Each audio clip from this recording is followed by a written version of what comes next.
Assalamualaikum students, welcome to my YouTube channel Umair Naeem. Today our topic is to determine the absorption coefficient of gamma ray using GM tube. हमने क्या करना है, absorption coefficient find करना है, gamma particle कह दें या gamma रे कह दें, यूजिंग GM ट्यूब को यूज़ करते हुए। पहले हमने फाइंड किया था absorption coefficient of beta particle जो absorption coefficient मालूम किया था। अब इसमें ऑपरेटर्स कौन कौन से यूज़ होता है, GM tube with stand, GM tube लेनी है स्टैंड के साथ, गैमा सोर्स हो, stop watch, AC mains, screw gauge, lead foil of different thickness and scaler unit, ये इसका ऑपरेटर्स हो गया। ठीक है, अब ये इसकी कंस्ट्रक्शंस कैसे है, ये आप लोगों को एक कंटेनर, सबसे पहले आप लोगों ने एक कंटेनर बना लेना है। ये कंटेनर, जैसे ये कंटेनर और इसके अंदर एक हमने GM ट्यूब को इंस्टॉल कर लगाना है, मतलब GM ट्यूब को इंस्टॉल कर लेना है। इधर GM ट्यूब, ये GM ट्यूब हो गई, ये स्केलर यूनिट हो गया, और ये विंडो ये बहुत ज़्यादा एक्सपेंसिव भी होती है, और स्टैंड। अब ये जो जगह है, ये वाली जगह, ये इसको कहते हैं हम lead foil.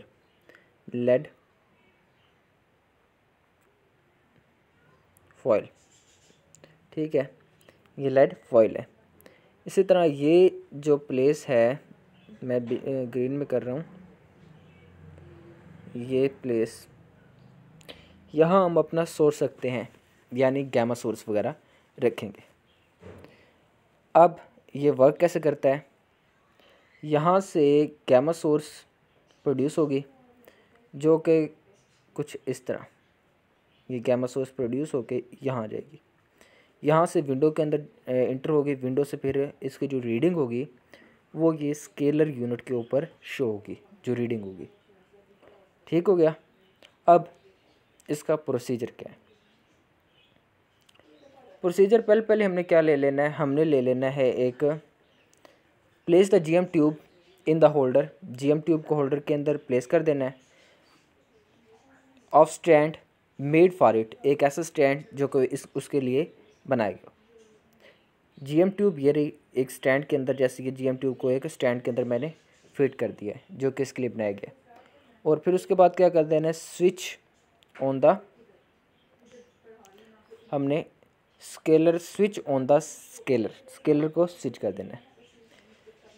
Y we switch on the scaler को अगर हम स्विच करेंगे तो हमें वो मिलेगी, हमें जो पॉइंट्स होती है, हमारी रीडिंग होती है, काउंट रेट होता है, वो हमें मिलेगा। अच्छा, फिर take out the gamma source from the container carefully. कोई भी गैमा सोर्स, और डेफिनेटली बात है एक सोर्स है, रेडियो एक्टिव एलिमेंट्स है, तो वो हार्मफुल तो होता है, कोई भी रेडियो एक्टिव एलिमेंट्स होगा हार्मफुल होगा, तो इसलिए केयरफुली विड्रा करना है, यानी निकालना है। And place it in the lower part of the castle in the plate having hole its centre, हमने यहाँ इस जगह पे फिर प्लेस कर देना है। ठीक हो गया। थर्ड पॉइंट क्या है, थर्ड पॉइंट हमने the distance of source from the GM tube is 10 centimetre, जो डिस्टेंस होगा, ये वाला डिस्टेंस, ये यहाँ से यहाँ तक का डिस्टेंस कितना होगा, 10 सेंटीमीटर। ठीक है, 10 सेंटीमीटर डिस्टेंस होगा। और अब हमने क्या करना है, adjust the voltage of scaler in the middle of the GM region, जो वोल्टेज होगा, जिसे मैंने AC मेन कहा था पीछे, वो 420 होगा। Switch on the scalar, the reading on display of scalar must be zero. अगर ये ज़ीरो, पहले तो स्केलर की जो हम ऑन करेंगे जस्ट हम स्केलर को, तो उसकी रीडिंग जो डिस्प्ले है वो शो कर रहा होगा ज़ीरो। अगर ज़ीरो शो नहीं कर रहा तो हम क्या करेंगे, press the button, reset button को करेंगे और ज़ीरो बनाएंगे। अब हमने change the switch and position change करेंगे और स्टॉप वॉच को एक साथ स्टार्ट कर देंगे। अब हम टाइम सेट करना है, मैं टाइम सेट 30 सेकंड्स कर लें विदाउट फॉयल। अब मैं एक्सपेरिमेंट कर रहा हूँ, विदाउट फॉयल लेना है 30 सेकंड फॉर एग्ज़ाम्पल हमने टाइम कर लिया है कि 30 सेकेंड बाद हमने काउंट वो करनी है, रीड आउट करनी है, नोट करनी है। 30 सेकेंड के बाद नोट कर लेनी है, फिर उसके बाद इसको 5 या मोर टाइम्स रिपीट करना है। फिर हर जो 5 टाइम मिनिमम करनी है, मिनिमम 5 टाइम जो किया काउंटेड उसको नोट कर लें। उसके बाद अब क्या करना है, अब एक फॉइल लें और उसको प्लेस कर दें उस हमारे इसमें GM ट्यूब के कंटेनर में। कंटेनर के अंदर यहाँ आप लोगों ने प्लेस कर देनी है, ये फॉइल को प्लेस कर देना है। ठीक हो गया। अब प्लेस कर दें। अब इसकी थिकनेस मेजर करनी है। थिकनेस मेजर कैसे करेंगे, थिकनेस मेजर स्क्रू गेज की मदद से करेंगे। इसको रिपीट करना है और तमाम प्रोसेस पहले वाला जैसे अबव किया था कि पहले काउंटिंग टाइम सेट कर लेना है 30 सेकंड का काउंटेड, फिर चेक कर लेनी है कितनी बन रही है और वो उसको नोट कर लेना है।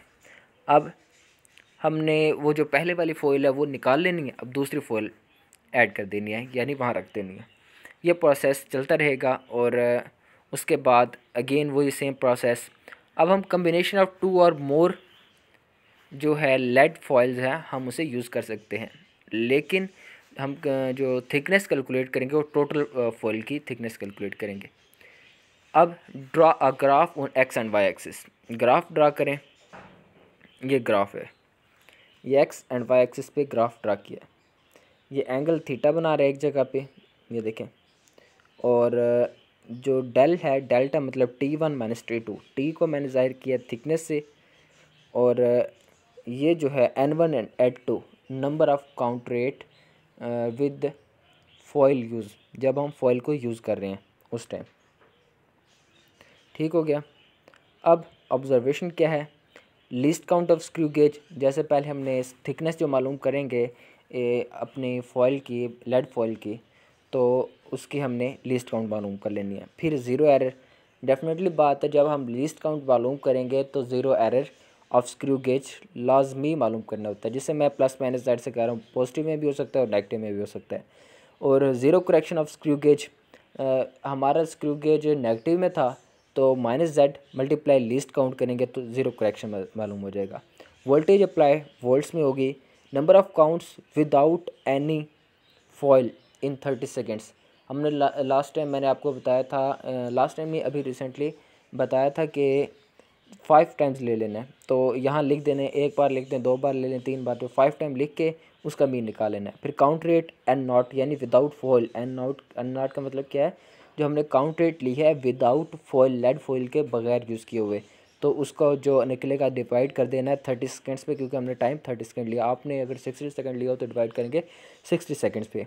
अब एक टेबल बना ले, मैंने यही सिर्फ लिखी है, बाकी ऑब्जर्वेशन आप भी लिख लेना जैसे जैसे आपका रिजल्ट है।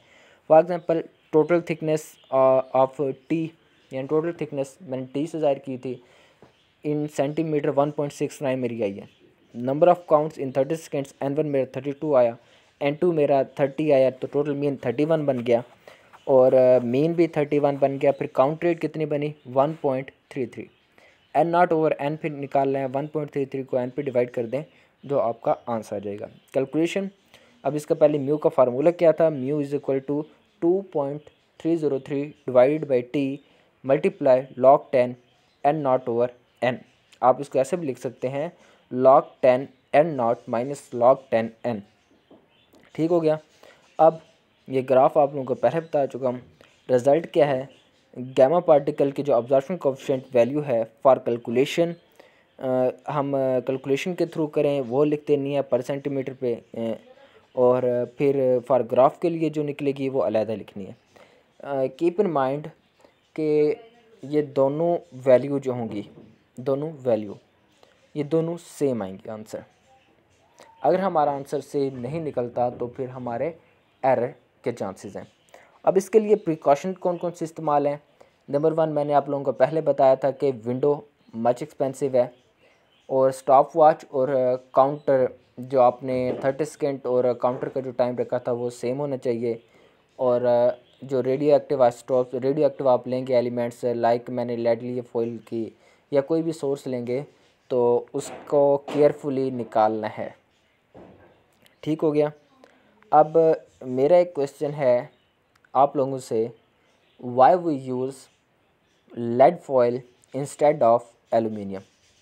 हम लेड फॉयल को क्यों यूज़ करते हैं बजाय कि एलुमिनियम भी यूज़ कर सकते हैं। और इसका जवाब कमेंट सेक्शन में आप लोगों ने ज़रूर देना है। Thank you.